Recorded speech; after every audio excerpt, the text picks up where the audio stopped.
In this video, we'll be changing the battery in a Volkswagen Jetta key fob. All you will need to get it done is a flathead screwdriver and one CR2025 battery. If you'd like to get one of these online, I have left a link down in the description that will take you over to Amazon where you can find these for a great price.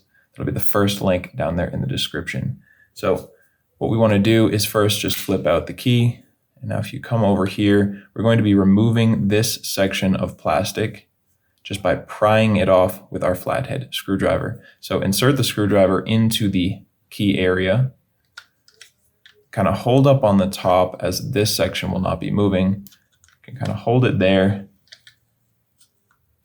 and just pry. Show you that one more time. Put that back on. So I'm just going in. Make sure that it's all the way on there. Going in almost all the way to the back and just prying off, and you don't need to jam it in there. Just apply some constant pressure and it will come off pretty easily. In here, we have a small hole that's going to help us to pry out the battery. You can do it with this large flathead. You can also do it a little bit easier with something a bit smaller, right? So if you have a small metal instrument that can fit in there, you just very easily pry the battery out.